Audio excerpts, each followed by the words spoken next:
മാന്യ സദസ്സിന് വന്ദനം.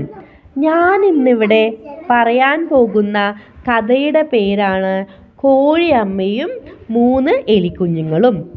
ഒരിടത്ത് കോഴിയമ്മയും 3 എലിക്കുഞ്ഞുങ്ങളും താമസിച്ചു വരുന്നുണ്ടായിരുന്നു. കോഴിയമ്മ എലിക്കുഞ്ഞുങ്ങളോട് പറഞ്ഞു, നമുക്കിന്ന് അപ്പമുണ്ടാക്കിയാലോ? എലിക്കുഞ്ഞുങ്ങൾ തലയാട്ടി സമ്മതം മൂളി.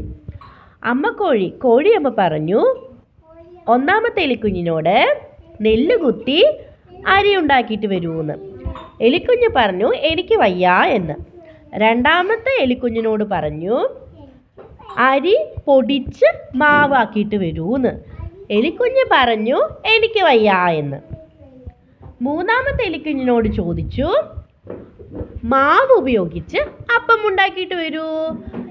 എലിക്കുഞ്ഞ് പറഞ്ഞു, എനിക്ക് വയ്യ എന്ന്. ഈ 3 പണികളും അമ്മ കോഴി ചെയ്ത് അപ്പമുണ്ടാക്കി.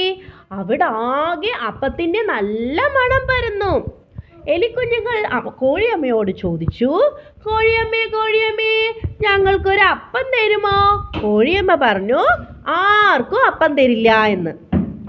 കുറച്ചു നേരം കഴിഞ്ഞപ്പോൾ അമ്മ കോഴിക്ക് പാകം തോന്നിയിട്ട് എലിക്കുഞ്ഞുങ്ങൾക്ക് അപ്പം കൊടുത്തു. എന്നിട്ട് എന്താ പറഞ്ഞേ?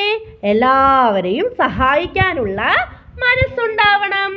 നന്ദി, നമസ്കാരം.